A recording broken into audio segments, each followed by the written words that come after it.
지난번에 우리 9장까지 하나님 말씀을 전했습니다.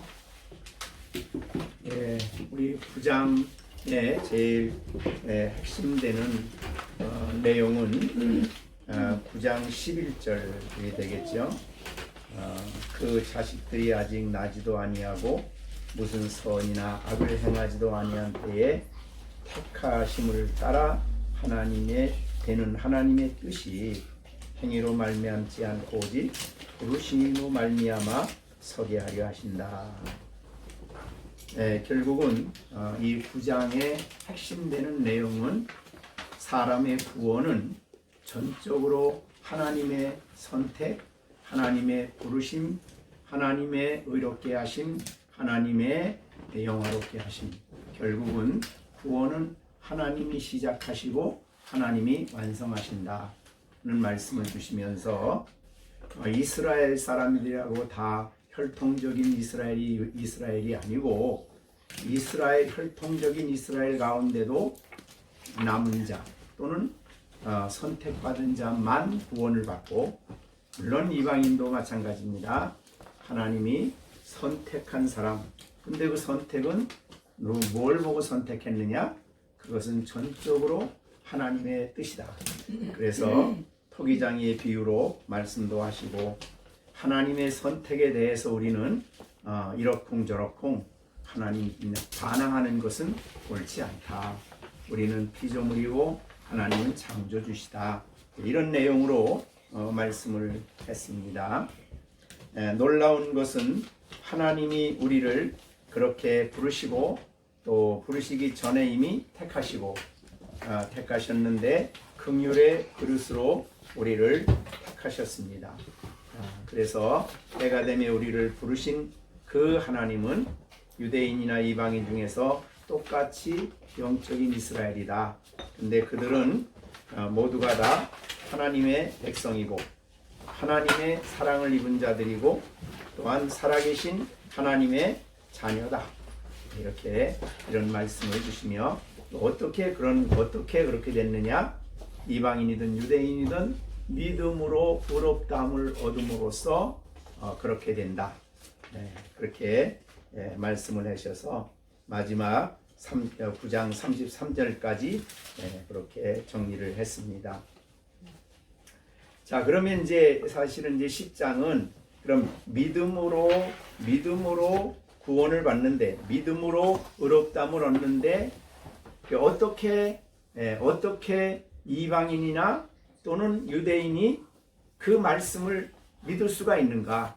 어떻게 믿을 수가 있는가? 그 문제를 설명하는 것이 로마서 10장입니다. 그것은 바로 전파하는 자를 통해서 믿게 된다. 그런 말이에요. 그래서 10장 전체의 내용은, 핵심적인 내용은 복음을 전하는 일입니다. 그래서 우리가 복음을 전함으로 그 듣는 사람 마음속에 믿음이 생기고 그가 예수님을 부르게 될 때에 구원이 이루어진다. 이게서 전도와 그러니까 이 복음 전하는 자의 소중함을, 복음 전하는 자가 있어야 됨을 말씀을 했습니다. 그래서 16절 10장 16절에 보면, 그러나 그들이 다 복음을 순종치 아니하였도다. 이사야가 이르되 주여 우리가 전한 것을 누가 믿었나이까? 그러므로 믿음은 들음에서 나며 들음은 그리스도의 말씀으로 말미암는다라고 했습니다. 그래서 이 전하는 것에 대한 내용이 10장에 자세히 설명이 되어 있습니다. 15절에서도 보내심을 받지 아니했으면 어찌 전파되리요? 기록된 바 아름답도다. 좋은 소식을 전하는 자들의 발이요. 좋은 소식을 전하는 사람, 그 복음 전파자를 통해 하나님의 메시지가 설교되어지고 그것을 듣는 사람 마음에 믿음이 생겨서 신앙을 고백하게 되는데, 그때 구원이 이루어진다는 뜻입니다. 그래서 10장을 할 때는 그래서 복음 전할 때에 많이 쓰여지는 내용이 로마서 10장입니다. 그러니까 하나님이 선택을 했다고 하더라도 외적인 부르심이 있어야 된다. 선택한 자를 그 외적 부르심이 복음 선포예요. 전하는 거죠. 그럼 전하는 자의 마음에 성령이 그 마음 속에 내적으로 부르실 때 성령의 내적 부르심이 있다. 그게 이제 우리가 지난번 9장 24절에 부르신 자예요. 그러니까 이 겉으로 전도자가 걸어 다니면서 설교를 해서 복음을 전하여 듣는 것은 모든 사람들에게 다 들릴 수 있어요. 그런데 그 중에서 선택된 사람만 하나님이 성령으로 부르시는 거야. 그래서 이걸 외적 부르심, 내적 부르심 이렇게 구분을 해요. 외적 부르심은 우리가 해야 할 일이에요. 내적 부르심은 성령이 하시는 일이고. 그래서 그런 것에 이제 10장이 그 말씀을 이제 전체적으로 제일 강조하는 말이다. 그렇게 그 제목을 생각하시면 되겠습니다. 자, 그러면 이제 그것을 설명하기 위해서 이제 10장 오늘 10장 1절부터 4절까지의 내용을 오늘 읽었습니다. 자, 그러면 우선 10장 1절을 보겠습니다. 형제들아, 이건 이제 로마에 이미 믿는 사람들에게 사용하신 언어죠. 그래서 거기 우리가 9장 26절에 너희가 내 백성이 아니라 한 그곳에서 그들이 살아계신 하나님의 아들이라 일컬음을 받으리라. 이게 이제 부르심 받은 사람들이죠. 구원받은 사람들은 하나님의 살아계신 하나님의 아들이다. 여기에 계신 여러분들은 살아계신 하나님의 아들들이죠. 그런 면에서 볼 때 우리는 한 아버지를 섬기고 있는 형제들이다. 그런 말이에요. 그래서 로마에는 아직 바울은 가지도 않았어요. 거기 있는 사람 만나보지도 않았어요. 그럼에도 불구하고 형제들아 라고 말을 하는 거예요. 우리는 이 땅에 안 본 사람, 만나보지도 않은 사람들이지만 그리스도 안에 있다면 누구나 다 어느 나라에 있든지 어디에 있든지 다 형제들이에요. 아버지가 한 분이시고 아버지를 통해서 거듭난 사람들이기 때문에 그리스도의 피를 믿고 그리스도의 피를 받고 그리스도의 살을 나눈 사람들이기 때문에 그래서 우리가 언어가 다를 수 있고 민족이 다를 수 있고 그렇지만 놀랍게도 하나님은 아브라함을 불러낼 때부터 온 땅에 한 나라를 한 민족을 세울 걸 얘기했어요. 그게 바로 아브라함의 자손이에요. 그게 진정으로 구원받은 하나님의 백성들이죠. 이렇게 볼 수가 있죠. 그래서 이제 그런 말을 하면서 형제들아 라고 얘기를 하고 우리가 사실은 육신적인 형제도 소중하지만 더 영원토록 함께 있을 형제는 영적 형제들이죠. 그죠? 그래서 영적 형제에 대한 인식을 우리에게 주고 있고 그래서 교회라고 말을 할 때는 아버지가 한 분이요 그 다음에 한 형제들이 교회예요. 건물이 아니고요. 우리가 늘 말하듯이 건물이 아니에요. 믿는 형제들이에요. 또 믿는 하나님 백성들이 한 교회예요. 그런 의미에서 볼 때는 이거는 이제 우주적 교회라고 우리 우주적 교회. 근데 이것은 땅에 있는 성도들뿐만 아니라 하늘에 가 있는 성도들도 동일하게 형제들이에요. 그래서 하늘에 가 있는 형제들을 승리한 형제들, 땅에 있는 우리 교회인들을 전투하는 형제들. 그래서 모두가 다 하나님 나라에서 한 형제예요. 예수님이 오시면 이제 다 직접 보겠지만요. 그렇게 우리가 형제 교회를 이해할 수 있겠다. 그렇게 봅니다.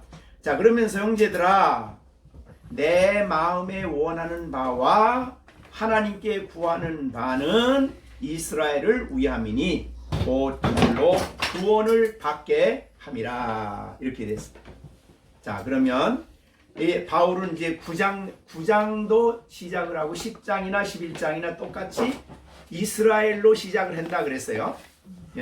이스라엘의 구원, 그다음 이방인의 구원, 온 백성의 구원, 이렇게 하는 것이 이제 이 9장, 10장, 11장의 논리적인 방법이에요. 자, 그러면 먼저 10장에서 형제들아 내 마음에 원하는 바와 하나님께 구하는 바는 이스라엘을 위함이다. 여기에 이스라엘은 이제 지금 눈에 보이는 이스라엘을 말하는 거죠. 예, 이스라엘 위람이니 곧 그들로 구원을 받게 함이라. 그럼 이 구원은 구원받는 사람들은 참 이스라엘이겠죠. 예, 참 이스라엘입니다. 그런데 참 이스라엘인데 참 이스라엘을 우리가 언제 알아요? 알 수가 없잖아요. 그죠? 예. 유대인이라고 다 다니는 사람은 모두가 다 참 이스라엘과 참 이스라엘이 아는 사람들을 구분해 놓지 않았잖아요. 하나님이. 예, 그러니까 여기에서 말하는 이스라엘을 위함이라는 말은 하나님 보시기에 참 이스라엘이에요. 예, 그래서 그들로 구원을 받게 함이라. 예, 그들만이 구원을 받아요. 남은 자지. 유대인의 입장에서 보면 남은 자고 선택받은 사람들이에요. 이 사람들이 구원받는 겁니다. 예, 지난주에도 말씀드렸지만은 우리가 열심히 전도해야 돼. 전도해야 되지만 사실은 내가 그 사람을 구원할 수는 없지요. 복음을 전할 수는 있어도 구원은 내가 할 수 있는 게 아니에요. 하나님이 택한 사람이 자신의 백성을 구원해 내신 사람인데 이게 진정한 이스라엘이라. 그래서 이거는 이방인이나 유대인이나 똑같이 이스라엘입니다. 그런데 여기서 말하는 이스라엘은 이제 유대인을 생각하는 거예요. 예, 그래서 왜 그러냐면 그 다음에 조금 내려가서 보면은 유대인에 대한 이야기가 나오고 있어요. 예, 그래서 거기에 2절에 보면 내가 증거하노니 그들이 하나님께 열심히 있었다. 이방인이 유대인을 말하는 거예요. 자, 그러면 그렇게 보시고 이 유대인의 구원을 위해서 1절에서 뭐를 하는가? 자, 첫째, 내 마음이 원한다. 뭘 원해요?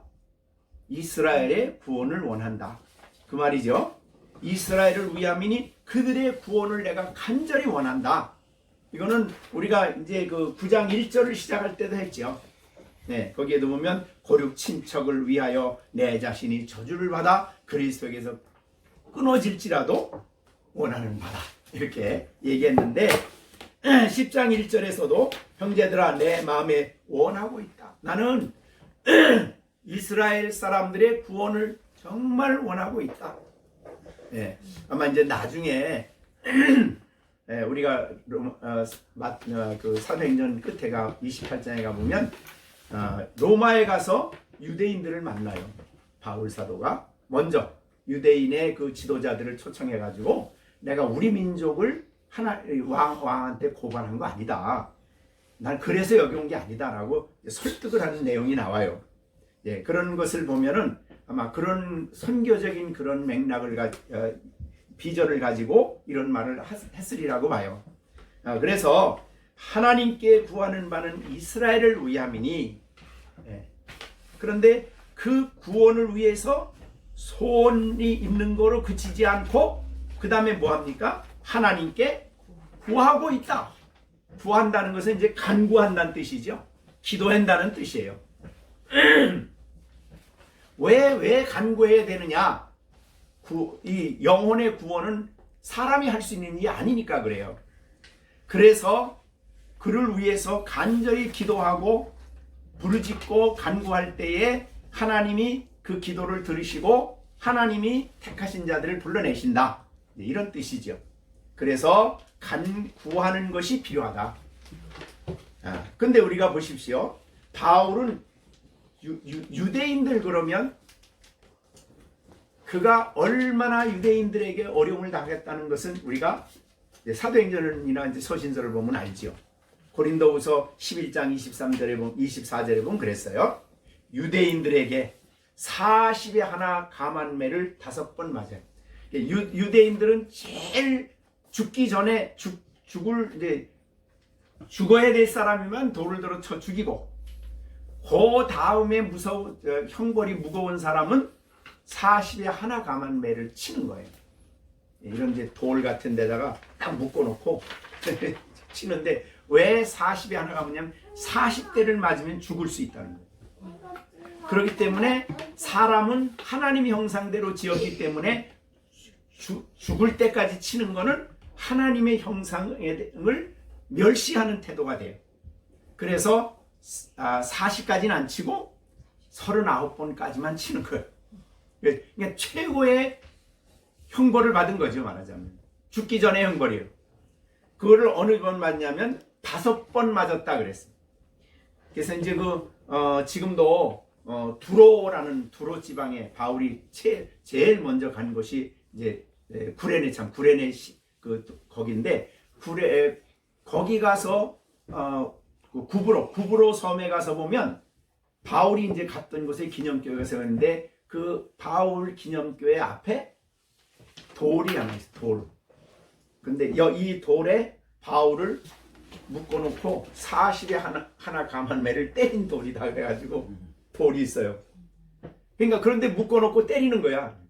그러니까 거의 죽기 전까지 때리는 거죠. 네. 그런 매를 5번 맞았다. 그 다음에 25절에 3번은 태장 엎어놓고 물 붓고서 긴 막대기로 때리는 걸 태장이라 그래요. 태장으로 맞고 그 다음에는 한 번은 또 돌로 맞았어요. 돌로 맞은 이유는 돌을 들어 죽이려고 한 거예요. 네, 그래서 유대인들이 그를 아예 하나님을 모독한다 그래서 죽이려고 해서 그를 죽은 줄 알고 성 밖으로 던져버렸어요. 근데 다시 깨어났어요. 네, 그때 바로 하나님이 그를 3층 천에 데려간 거예요. 네, 가서 야, 너 할 일이 많으니까 다시 가라. 그래가지고 다시 깨어났어요. 그러니까 이 한 번 돌로 맞고 그 다음에 돌로 맞고 그 다음에는 26절에는 동족의 위험. 그러니까 그는 가는 곳곳마다 유대인들의 위험 속에 노출되어 있었고 그렇게 매를 맞고 죽을 고비를 맞고 그런 어려움을 준 사람들이 누구냐면 유대인들이에요. 자, 여러분들이 어떤 사람들에게 그렇게 당했다면 어떻게 했어요? 그 사람들 볼 때 이를 갈고 복수를 해야죠. 그런데 그런 자기 민족을 향해서 자기 그 형제들, 자기 동족을 향해서 바울은 내 마음이 원하는 바는 그들의 구원이다. 그들의 구원을 위해서 내가 하나님께 간구한다. 내가 몇 명이라도 유대인이 구원받기를 원하고 있다. 이제 이런 간절한 소원이에요. 복수하겠다가 아니라 괘씸하다가 아니라 그 영혼의 구원에 대한 뜨거운 열정이죠. 이것은 오늘 우리들에게도 가져야 될 문제예요. 정말 그 사람이 복음을 알고 이 값없이 받은 은혜, 그리고 내가 가야 할 하나님의 나라, 그리고 이것을 믿지 않는 사람이 가게 될 영원한 형벌, 우리가 이런 것들을 생각하면 우리도 영혼을 구원하는 데 대한 그런 소원이 우리도 있어야 되는 거죠. 네, 특별히 우리 민족에 우리 이제 바울 입장에서 표현한다면 이 민족에 대한 구원에 대한 소원이 우리 마음속에 있어야 된다고 말이죠. 그리고 소원만이 아니고 그들의 구원을 위해서 하나님께 간절히 구해야 되는 거라 이 말이죠. 그래서 우리가 이제 물론 안 믿는 사람을 위해서 그렇지만 또 이 복음을 전하는 일꾼들을 위해서도 특별히 선교사들이나 또 어떤 사역을 하는 사람들이나 선교단체나 뭐 어떤 사람이든지 우리가 정보로 알게 된 사람들이 있다면 그들을 기도의 제목 속에 넣어서 그들의 사역 속에 하나님의 구원의 역사가 일어나도록 간절히 기도하고 원하는 태도를 가져야 된다는 거예요. 자, 우리 여러분들이 이제 뭐 우리가 옛날에 있었던 교회에서 이제 뭐 알고 있는 선교 지역이 몇 가지가 있고 또 여러분도 개인적으로 지금 나가는 교회에서 선교 지역을 알 거예요. 근데 선교 지역의 그 선교사들의 있는 지역의 영혼들의 구원을 위해서 기도를 좀 하십니까? 기도를 하셔요. 그 선교사, 우리가 협력하는 그 선교사, 그 미자리 교회의 그 지역의 영혼들, 하나님이 역사하셔서 그 영혼의 구원이 있기를 위해서. 그러니까 바울은 그래서 골로새서나 데살로니가나 빌립보서에 볼 때마다 항상 서신 속에서 자기 서신을 받는 교회에게 무슨 부탁을 하냐면, 나를 위해서 기도해달라, 복음의 비밀을 말할 수 있게 해달라, 늘 그런 일을 해요. 그런 하나님의 복음을 힘있게 전해서 영혼들을 구원하는 일을 할 수 있게 나를 위해서 기도해달라는 부탁을 항상 하는 거예요. 그러니까 전도는 복음이, 영혼이 구원받는 문제는 사람이 할 수 있는 일이 아니기 때문에 반드시 하나님의 백성들이 뒤에서 기도해야 된다는. 그래서 전도의 문이 열려지도록, 그 사람의 사역을 통해서 영혼들이 구원받도록, 이렇게. 그러니까 하나님이 택하신 사람이 구원받게 되어 있고, 구원받도록 하나님이 선택했음에도 불구하고 기도가 필요하고 복음을 듣는, 전파하는 이 역사가 필요하다는 거죠. 그것을 우리가 1절에서 우리에게 오늘 특별히 주시는 메시지다, 그렇게 여겨집니다. 그래서 여러분들이 정말 이런 간절한 소원뿐만 아니라 간구하는 마음을 가지고 우리도 힘써서 기도하고, 내가 선교 안 가더라도 선교 지역에 선교하는 사람들을 위해서, 영혼들을 위해서 하나님 앞에 그들의 구원 받기를 위해서 기도하는 이런 태도를 가져야 된다 하는 게 1절의 중요한 메시지가 되겠습니다. 자, 그 다음에 2절에 보면요, 2절에 내가 증언하노니 그들이 하나님께 열심히 있으나 올바른 지식을 따른 것이 아니니라. 그러니까 이건 이제 유대인들에 대한 얘기인데, 이 사람들에 대한 얘기죠. 그들은 하나님께 엄청 열심을 내는 사람들이에요. 누가? 지금 유대인들이요. 엄청 열심을 내요. 정말 우리가 상상할 수 없을 정도로 하나님께 열심히요. 그러니까 바울이 예수를 만나기 전에도 스데반을 죽이는 것을 하나님께 대한 열심으로 알았죠. 지금도 유대인들도 기독교인을 박해하는 것을 하나님께 대한 열심으로 지금도 알고 있어요. 그래서 유대인들은 지금도 기독교인들을 박해해요. 지금도. 그러니까 그들은 그게 하나님께 대한 자기의 열심이라고 생각을 하는 거예요. 그들의 예배 드리는 자세, 그들은 하다못해 식탁도 우리하고 그렇게 따로따로 먹질 않아요. 그 사람들은 항상 같이 먹어요. 식탁을. 맨 식탁에 제일 어른이 앉아서 축복을 하고 식탁을 먹고, 항상 일어나서 성경 암송하고, 우리가 잘 아는 이 신명기 6장 5절이 4절 5절인가요? 우리 하나님 영원한 하나님이신 이스라엘아 들을지어다, 그 말씀이죠.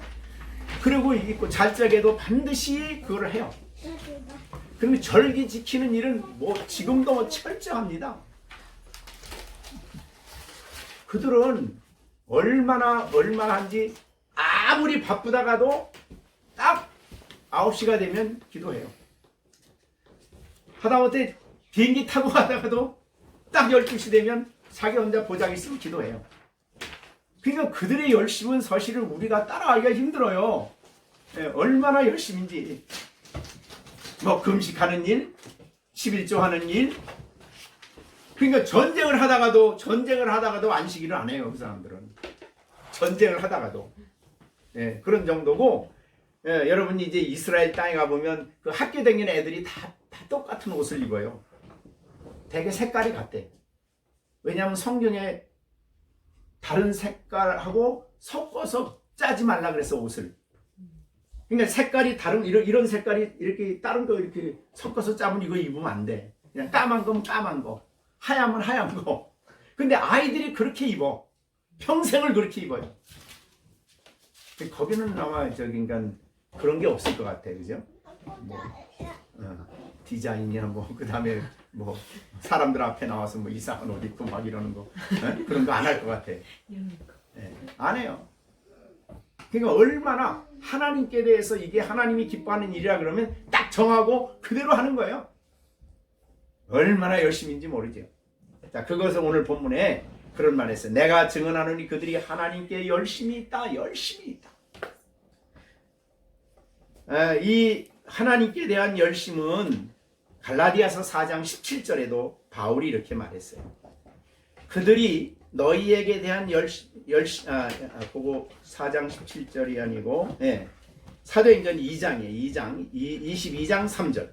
사도행전 22장 3절에 보면 나는 유대인으로 길리기아 다소에서 낳고 이 성에서 자라 가말리엘의 문화에서 우리 조상들의 율법에 엄한 교훈을 받고 오늘 너희 모든 사람 앞에서 하나님께 대하여 열심히 있는 자라. 자기를 표현할 때 하나님께 대해서 열심히 있었다 이런 표현을 한 거예요. 그러니까 얼마나 우리가 상상할 수 없을 정도로 그들은 열심히. 근데 문제는 열심히 문제가 아니에요. 근데 오늘 보세요. 열심히 있으나 올바른 지식을 따른 것이 아니에요. 그러니까 하나님을 섬기려면 올바른 지식을 따라서 하나님을 섬겨야 되는데 그들은 올바른 지식을 따라서 하나님을 섬긴 것이 아니다 그랬어요. 그러면 그럼 그들이 아는 지식은 뭐냐? 성경을 올바로 이해한 지식이 아니고 이제 그거를 이제 조상들이 성경을 잘못 해석해 놓은 그 해석을 따라서 신앙생활하는 거예요. 자, 그걸 예수님이 이제 마태복음 5장 21절부터 43절에서 아주 이거를 진지하게 이야기를 하셨어요. 그래서 얼마나 그들이 잘못된 교훈을 하고 있는지 산상설교를 통해서 얘기를 했습니다. 미시나라는 그런 이제 유명한 그런 책 같은 거 이런 걸 가지고 성경을 해석해서 우선은 21절 봅니다. 옛사람에게 말한 바 살인하지 말라. 누구든지 살인하면 심판을 받게 되리라 하였다는 것을 너희가 들었다. 지금까지 그들이 들은 건 뭐냐면 살인하지 말라.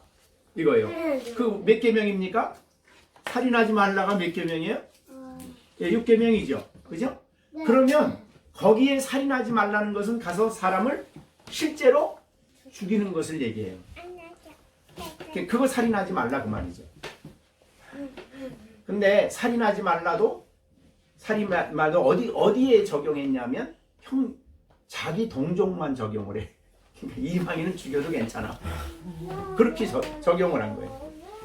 그런데 예수님은 이제 22절에 그렇게 했지만 나는 너희에게 말한다고 다시 해석을 해줘요. 그러니까 율법을 주신 예수님이 다시 해석을 하는 거예요. 거기에 살인하지 말라는 문제는 실제 사람을 죽이는 것만 말하는 게 아니다. 더 중요한 것은 마음의 문제다. 이런 얘기, 영적 문제다.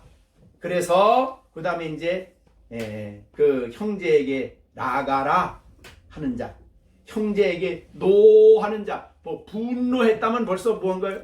노했다 그러면 살인한 거예요. 분노한 거예요. 지금 가인이 아벨을 죽이기 전에 뭐부터 했어요? 동생에 대해서 분했어요. 그게 바로 살인이다. 예수님이 가르친 거예요.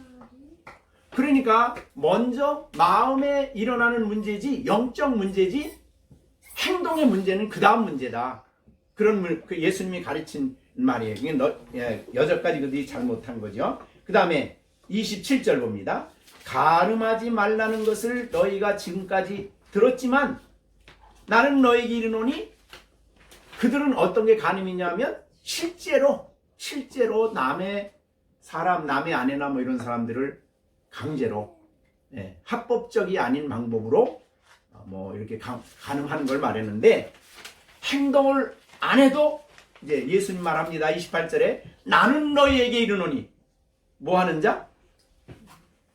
28절 음욕을 품고 여자를 보는 자마다 이미 가늠했다. 그러니까 우욕한 마음을 품고 여자를 벌써 보면은 벌써 7계명을 범한 거예요. 예수님이 가르치신 교훈이 그러니까 마음의 영적 문제라 이 말이죠. 네, 영혼의 마음의 문제예요. 또 그 다음에 33절에 옛사람에게 말한 바, 이것도 말이에요. 헛된 맹세하지 말라는 것을 너희가 들었지만, 이렇게 쭉 얘기해. 계속해서 여기 43절에도 내 이웃을 사랑하고 내 원수를 미워하는 것을 너희가 들었으나 나는 너희 기론이 너희 원수를 사랑해라. 이런 얘기죠. 그러니까 유대인들은 지금까지 하나님의 계명을 잘못 해석했어요. 행동까지만 해석했어요. 행동. 그러나 이제 예수님이 오셔서 말씀하신 내용은 그게 아니다. 이거는 영적인 문제다. 남의 것을 실제로 도둑질 안 했어도 벌써 탐심을 품으면 벌써 범죄한 거다. 이렇게 된 거죠. 우리가 이제 로마서에서 우리 많이 배웠죠. 마음에 죄가 각양 탐심을 만들어낸다. 그 탐심이 벌써 일어나면 벌써 죄진 거라 이 말이죠. 그러니까 잘못 배운 거예요. 그래서 2절에 보면 내가 증언하노니 그들이 하나님께 열심히 있지만은 올바른 지식을 따르는 게 아니다. 성경에 대한 올바른 지식을 따르는 게 아니라 그런 뜻이죠. 신앙생활의 지식은 굉장히 중요합니다. 이 지식은 성경을 통해서 오는 것이기 때문에 그래요. 그러니까 성경이 없이 그냥 감성으로 아니에요. 그렇게 하면 안 되는 거죠. 우리가 이런 얘기하는 걸 여러분이 아마 들을 거예요. 야, 나 그 사람 보니까 너무 심성이 너무 곱고 너무 너무 멋있다. 잘 교회 다닌다고 하는 잘 믿는 사람보다 훨씬 낫다. 저 사람은 구원받을 거다. 이렇게 말하면 안 된다는 거죠. 내가 어떻게 느꼈느냐, 내가 어떻게 보느냐가 아니에요. 중요한 것은 성경이 말한 그 말씀대로 그리고 올바른 지식을 따라서 순종하고 살아가는 것이 그게 이제 하나님 백성이에요. 그런데 특히 오늘은 이 올바른 지식은 어디와 관련되냐 하면 3절에 칭의와 관련된 거예요. 그래서 여기에 보면 하나님 올바른 지식을 따르는 것이 아니고 그들 어떻게 했느냐 그러면 하나님의 의를 모르고 자기 의를 세우려고 힘써 하나님의 의를 복종하지 아니하였다. 자, 여러분이 이제 그럼 되게 아시겠죠? 하나님의 의는 이미 우리가 로마서 3장에서 설명을 했어요. 그죠? 로마서 3장 21절에 보면은 하나님의 의가 뭔가를 우리에게 너무 잘 보여주었죠? 거기에 보면 하나님의 의가 나타났어요. 21절에 3장 21절. 이제 율법 말고 율법을 행해서 의로워질 수가 없기 때문에 하나님의 의가 나타났어요. 이 의는 오히려 율법과 선지자들도 사실은 이 의를 얘기한 거예요. 그러니까 율법의 역할이 두 가지가 있다 그랬어요. 하나는 너 죄인이다. 너 죄인이다. 너는 내가 이 율법을 다 지켜서 의로울 수 없다. 이거를 보여주는 거예요. 죄가 뭔가를 보여주기 위한 1차적인 목적이 있어요. 또 하나 목적은 이제 구원받은 사람에게, 진정으로 구원받은 사람에게는 하나님의 뜻을 보여주는 게 율법이에요. 두 가지를 같이 이해해야 돼요. 한쪽만 보면 안 되는 거예요. 자, 그러면 여기에 율법과 선지자들도 계속해서 말한 게 뭐냐면, 선지자들도 계속해서 얘기하는 게 뭐냐면, 그들이 율법을 어겼기 때문에 결국은 진정한 메시아가 올 때만이 회복이 된다. 이걸 얘기한 게 이제 모든 선지자들의 이야기예요. 율법도 그렇죠. 너희들 십계명을 딱 주니까 죄인이야. 그러니까 어떻게 하라는 거예요?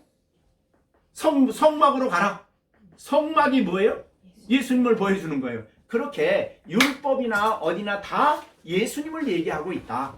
그러는데 여기 이제 3장 21절에 바로 율법 외에 하나님의 한 의가 나타났는데 이게 누구예요? 예수님이십니다.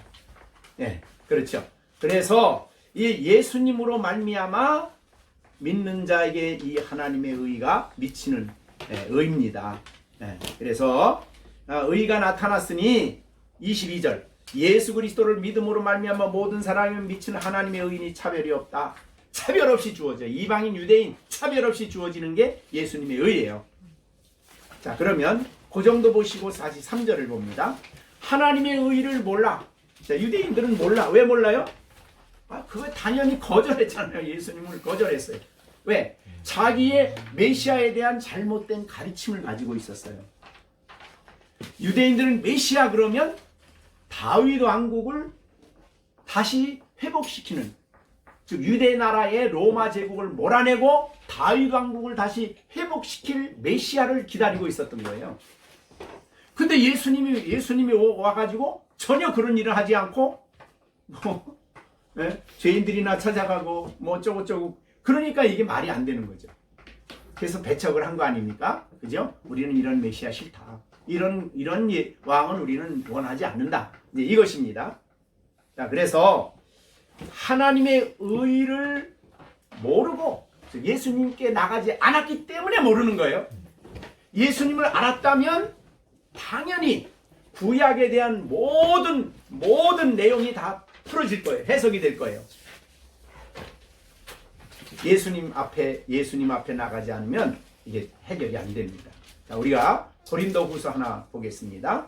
고린도후서 3장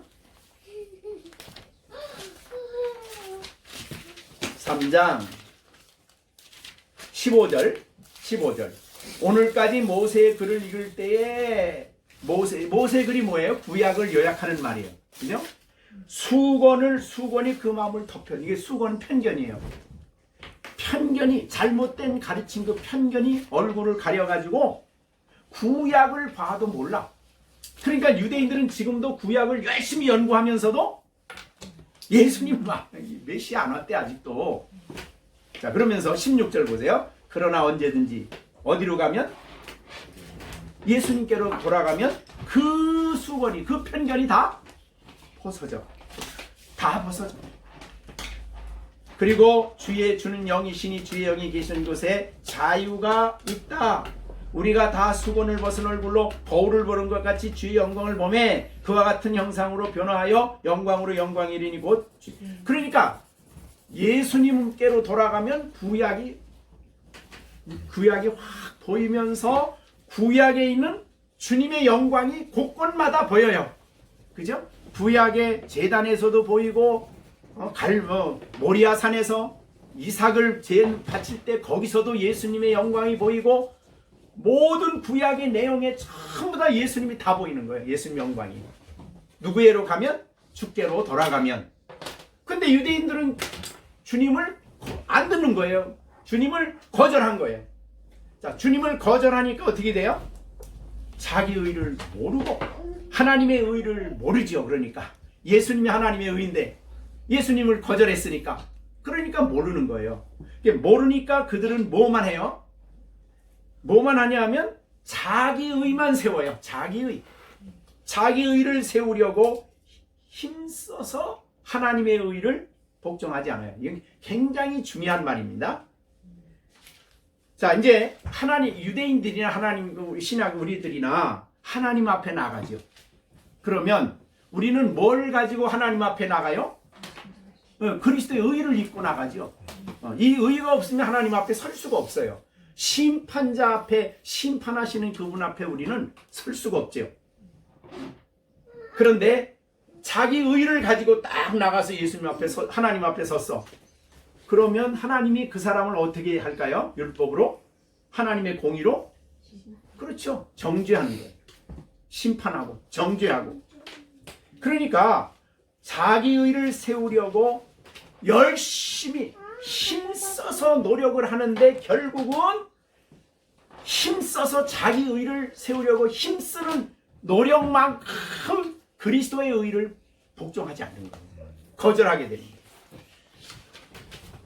굉장히 중요한 말입니다. 자기 의를 세우려고 열심히 자기 의를 가지고 하나님 앞에 나가려 할수록 그 사람은 하나님의 의가 되시는 그리스도를 거절하게 돼요. 그리고 자기 의를 붙잡는 거예요. 나는 의롭다. 자, 이거 나는 의롭다고 하는 것은 여러분들이 유대인을 보면 잘 알아요. 네. 유대인은 자기 의를 먹고 사는 사람들이에요. 유대인들은. 그러니까 예수님이 오셨을 때 유대인들이 와가지고 예수님에게 늘 하는 말이 있죠. 내가 어떻게 하여야, 어떤 선을 하여야 영생을 얻으리까? 그 구원을 어떻게 얻느냐? 내가 혹시 99개 의를 다 행했어도 하나가 만약에 부족하다면 안 되는데 그 하나가 뭡니까? 나 좀 가르쳐 주세요 라고 예수님께 얘기한 거예요. 그러니까 여러분, 자기 의를 붙잡는 사람은 하나님 앞에 설 자신이 있을까요? 없을까요? 아무리 선하게 산다고 하더라도 없는 거예요. 그래서 그렇게 어려서부터 율법을 배우고 애쓴 그 관원들도 예수님 앞에 나와가지고 어떻게 영생을 얻어야 합니까? 이렇게 얘기한 거예요. 왜? 자기 의를 세우려고 자기 의를 보려고 하면 할수록 하나님 앞에 설 자신이 없는 거예요. 자, 우리가 대표적으로 이 요한복음 3장에 보면 바리새인 중에 니고데모가 나오죠. 그죠? 이 니고데모는 유대인 지도자, 랍비예요. 율법에 아주 능통한 사람이고 율법 선생님이요. 그래서 그가 밤에 예수께 밤에 조용히 나왔어요. 근데 이 사람 나이도 많아요. 그러니까 신앙생활을 오래 했고 아주 율법에 철저하고 바리새인이 무슨 유대인 중에서 제일 거룩한 사람들이 바리새인이에요. 그래서 바리새인, 사두개인, 열심당, 회록당 이렇게 이제 나누는데 바리새인 그러면 나는 바리새 뜻이 본래 다른 사람하고 구별되게 산다 이런 뜻이에요. 바리새. 구분한다. 그러니까 나는 너희 사람들과 다르게 산다. 이게 이제 마카비 시대에 있었던 교파인데요. 마카비 시대에 그 헤롯하고 제사장들하고 짝짝꿍이 돼가지고 사두개인들이에요. 그 사람들이 굉장히 세속화됐어. 그러니까 우리는 너희하고 다르게 산다. 이래가지고 우리는 율법에 철저하게 산다. 이 사람들이 바리새인들이거든요. 근데 이 바리새인이 와서 예수님 앞에 밤중에 조용히 온 이유가 뭐예요? 영생 문제 때문에요. 근데 사실은 와서 2절에 보면 밤에 예수께 와서 랍비여 우리는 당신이 하나님께서 오신 선생인 줄 아는데 하나님이 함께 하시지 아니하면 당신이 행하시는 이 표적을 아무도 할 수 없습니다. 지금 예수님께 나와서 자기 마음에는 영생에 대한 문제 때문에 왔는데 그 말하기가 부끄럽잖아요. 자, 지금 너 이스라엘 선생인데 나중에 예수님이 야 너는 이스라엘 선생이 돼가지고 그것도 모르냐 이런 식으로 말한 것처럼 이스라엘의 선생이고 나이가 많고 랍비로서 뭐 최고 바리새인으로서 뭐 최고 존경을 받는 사람인데 예수님 앞에 나와서 좀 가르쳐주세요 이렇게 말하기가 어렵잖아요. 그러니까 지금 변죽만 때리는 거예요 지금. 그죠? 딴 얘기하는 거예요 지금. 그러니까 예수님은 3절에서 즉시 그 사람의 핵심을 공격한 거예요. 사람이 거듭나지 않으면 하나님 나라 못 들어가. 내가 의를 행해서 내 의를 가지고 내가 만드는 의를 가지고 하나님 나라 들어가냐? 절대 못 들어간다. 예수님 그렇게 얘기한 거예요. 그러니까 여러분 자신의 의를 가지고 하나님 앞에 자기를 세우려고 하는 사람들은 절대 구원의 확신을 가질 수가 없습니다. 그런데 지금 한국 교회가 그런 풍조가 너무 많은 거예요. 교회 안에. 그래가지고 오랫동안 뭐 권사님 장로님 오랫동안 신앙생활 자기는 열심히 해. 뭔가 열심히 해. 교회 일에 열심히 하고 이것도 하고 이것도 저것도 하고 열심히 하지만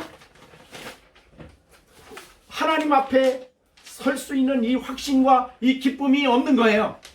왜? 자기 의에 세우는 거예요 지금. 그래서 자기 자랑. 내가 이거 했는데 내가 이만큼 헌금했는데 내가 이만큼 권사 됐는데 장로 됐는데 내가 이만큼 위치에 와 있는데 내가 얼마나 너보다 열심히 되는데 이러고 있으니까 절대 그런 사람은 구원의 확신을 가질 수가 없는 겁니다. 그래서 한국교회는 이단들이 그렇게 성공을 해요. 자, 여러분 이단들이 오면 똑같이 하는 말이 뭐냐면 목적이 뭐냐면 구원 준다는 거예요. 거기 오면 구원의 문제 해결된다는 거예요. 구원파도 그거잖아요. 그러니까 한국 교회 일반적으로 그래서 여러분이 이제 이것도 한번 여러분 생각해 보세요. 재림 예수님 재림하시죠? 설 준비가 돼 있나요? 여러분도 어떻게 생각해요? 그러면 택에다 쫄아. 야, 이렇게 돼가지고 내가 설 수 있을까? 내가 설 수 있을까? 그럼 복음은 뭐예요? 복음은 도대체가 복음 때문에 서는 건데, 거듭나서 주님의 양이 됐기 때문에 서는 건데, 그러니까 설 준비가 됐다는 거는 잘못 생각한 거예요. 사실은 우리가 준비한다고 하면 기쁨으로 주님을 영접하고 상급과 관련되지 않는 거 아니에요. 구원과 관련된 게 아니라 상급과 관련된 거예요.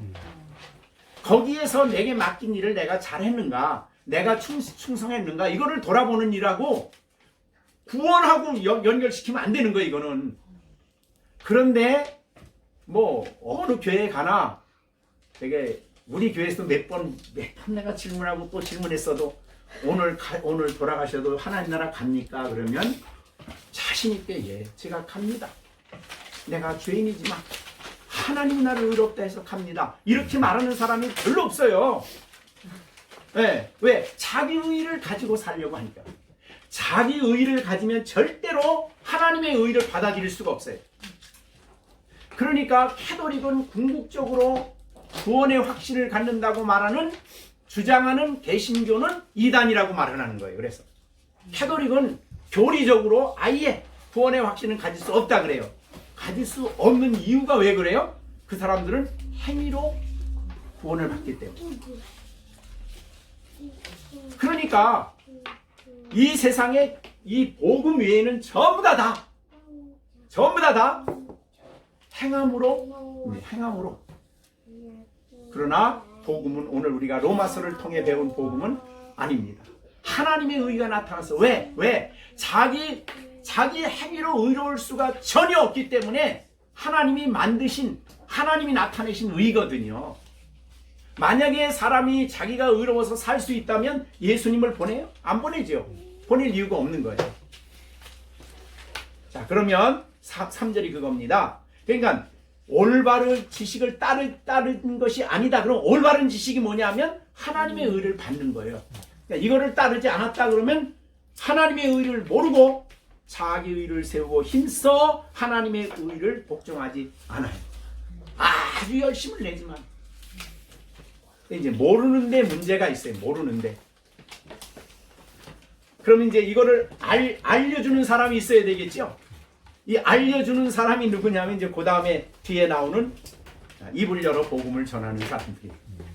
네. 또 이제 나중에 뒤에서 이제 하겠습니다만은 그래서 복음 설교를 들어야 되는 거예요. 그래서 말 설교는 복음을 전하는 것이 설교예요. 복음은. 뭐 다른 거 들으는 시간이 다른 거 듣는 게 아니죠. 자, 그러면 이제 여러분들은 분명히 로마서를 배운 여러분들은 하나님의 의를 알지요. 이 알 수 있다는 것은 첫째로 내 의로는 하나님 앞에 공의 앞에 하나님의 심판대 앞에 설 수 없다는 것을 확실하게 깨달은 사람들이죠. 그죠? 이거 깨달은 사람이에요. 그래서 자신에 대해서 절망한 사람들이요. 그래서 로마서 5장, 마태복음 5장에 보면 8가지 예수님 8복 말하잖아요. 근데 첫 번째 복이 뭐냐면 심령이 가난한 자는 복이 있나니 저희가 천국을 받는다. 근데 여기 가난이 뭔지 아세요? 가난하다. 그 말은 내가 하나님 앞에 설 수 있는 의의가 없다는 뜻이에요. 가난이. 의의가 없는 거예요.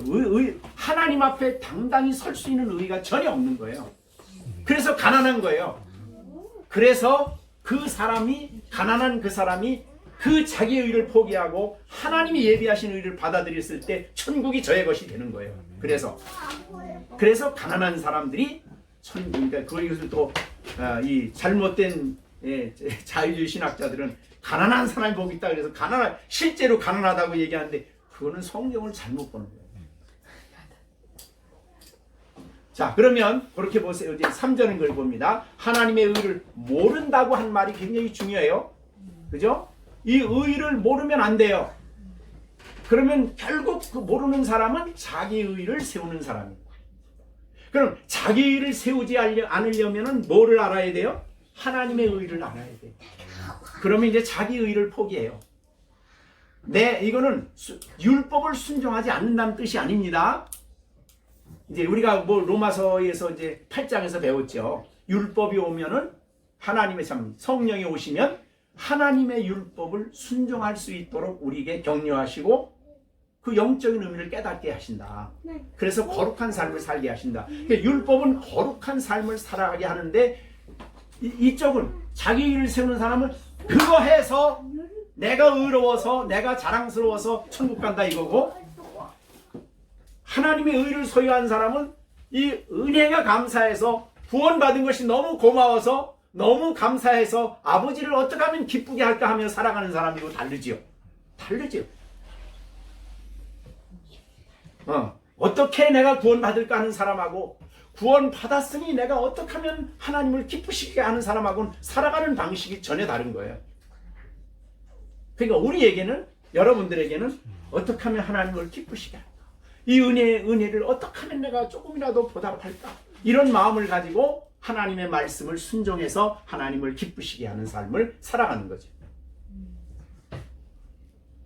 자, 그래서 여러분 이제 앞으로 자기 의를 만들어서 하나님 앞에 세우려고 하는 이런 시도는 하면 안 되는 거죠. 철저하게 그리스도의 의를 입고, 그러니까 그리스도 안에 의로워지면 이제 그 다음에 어떻게 하나 보세요. 그리스도의 의를 입은 사람, 우리 로마서 5장 지난 것을 지나긴 했지만은 5장 1절에 우리가 믿음으로 의롭다함을 받았으니 우리 주 예수 그리스도로 말미암아 하나님과 화평을 하자. 그러니까 의로워진 사람은 하나님과 평화가 이루어진 거예요. 그래서 하나님 앞에 나가. 의를 입고 평화가 이루어졌으니까. 하나님이 원수가 아니야.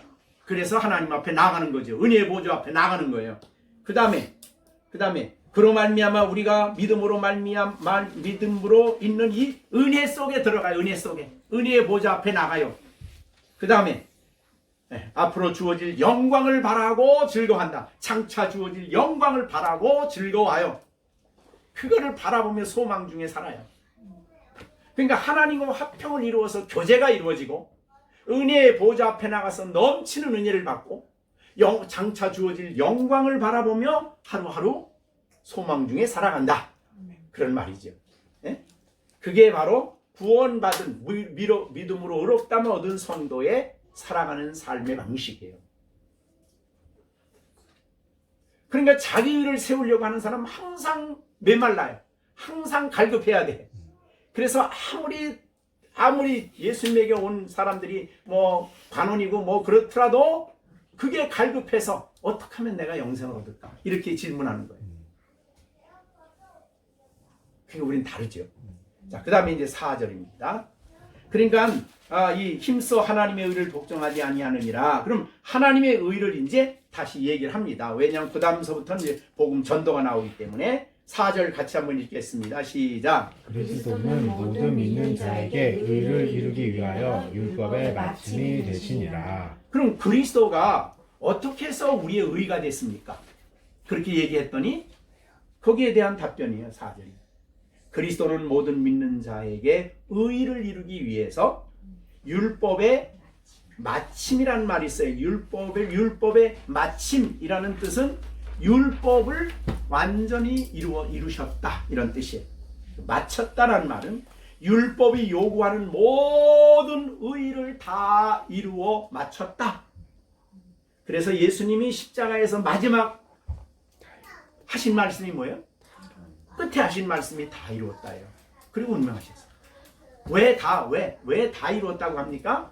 율법이 요구하는 바를 완벽하게 이루셨어요. 그러니까 이 세상에 예수님은 사람으로 오신 거예요. 인간으로 오셔서 죄를 안 짓고 율법을 완전히 이루신 분은 한 분밖에 없어요.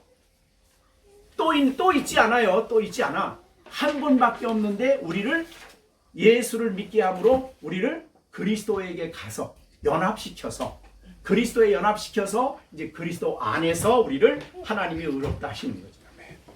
네? 그러니까 우리의 의는 철저하게 하나님 주님 예수님의 의지 우리의 의가 아니에요. 그리고 하나님은 철저하게 예수 안에서 우리를 본다 그랬어요. 여러분을 그래서 아들이라 그랬죠. 남자나 여자나 아들이야. 왜? 예수님이 아들이시니까. 아들이.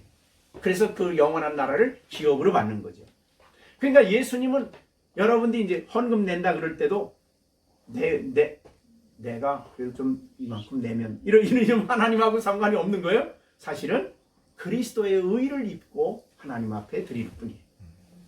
우리의 어떤 행동도 하나님은 예수 안에서 하나님 예수 안에서만 우리를 보지 예수를 벗어나서 우리를 보지 않아요. 그래서 우리가 넘어졌어도 예수 안에 있는 우리를 보는 거지. 예수 안에 있는 우리예요.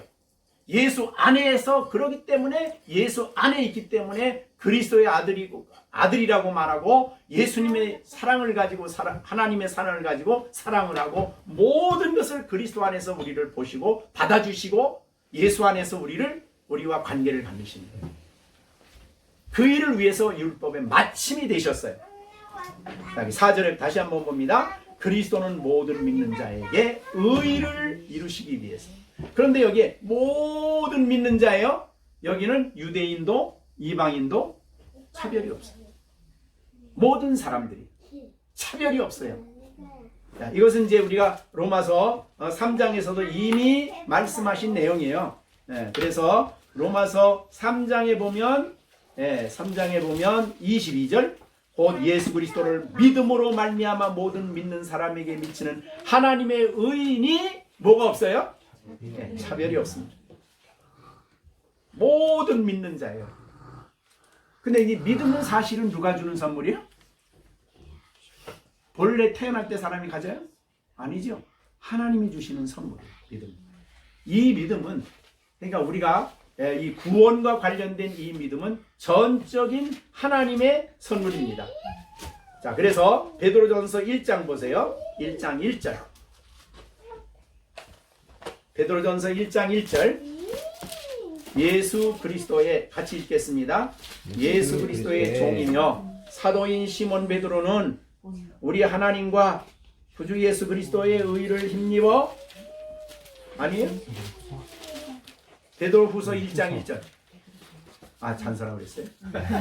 1장 1절 다시 한번 읽겠습니다. 시작. 예수 그리스도의 종이며 사도인 시몬 베드로는 우리 하나님과 구주 예수 그리스도의 의를 힘입어 동일하게 보배로운 믿음을 우리와 함께 받은 자들에게 편지한다. 그러니까 이 서신을 받는 모든 교회 성도들에게 베드로는 여러분의 믿음하고 내 믿음은 본질적으로 다릅니다. 나는 사도요. 이렇게 안 그러잖아요. 네? 뭐라 그래요? 동일하다. 여러분의 믿음이나 내 믿음이나 똑같다. 왜 그래요? 네.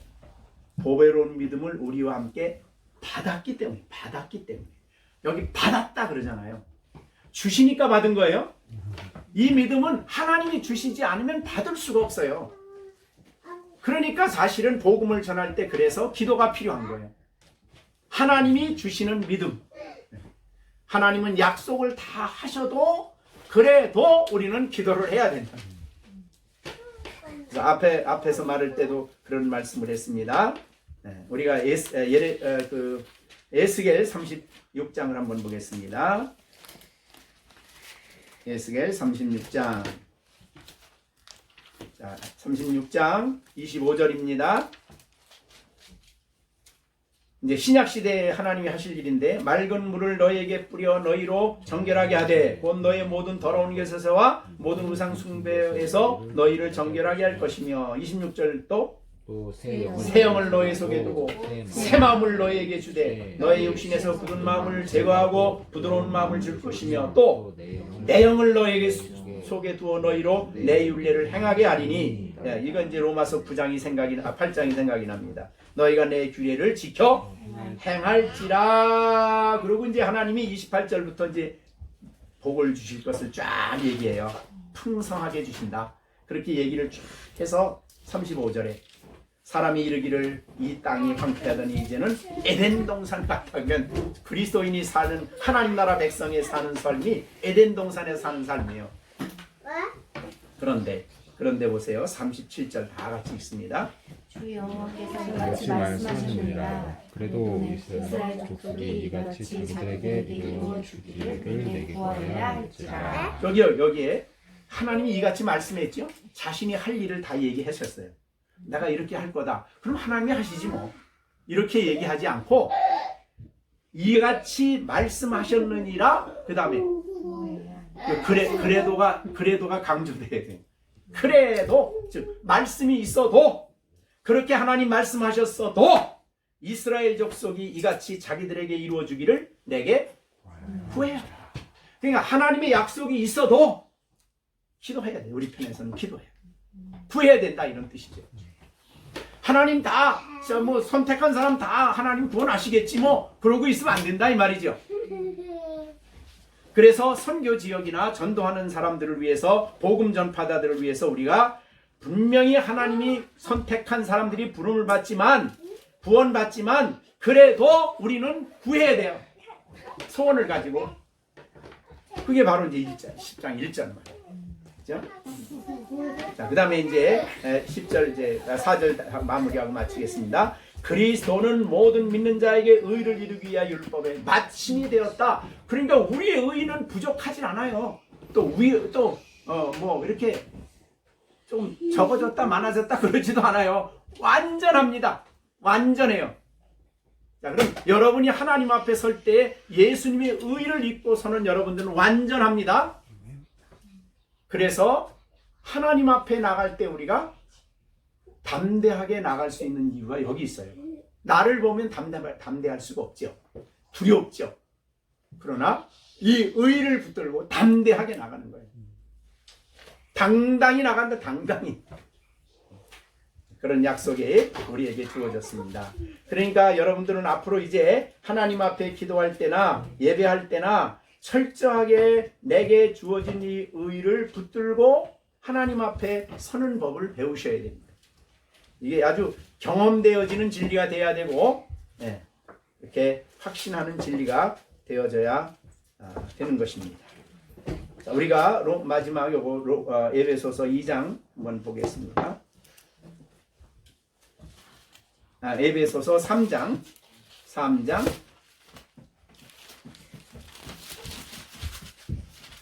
2절 여기 12절 같이 읽습니다. 12절 3장 12절 시작. 우리가 그 안에서 그를 믿음으로 말미암아 담대함과 확신을 가지고 하나님께 나아가며.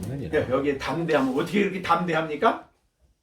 창조주 앞에 나가는데 뭘 붙들고?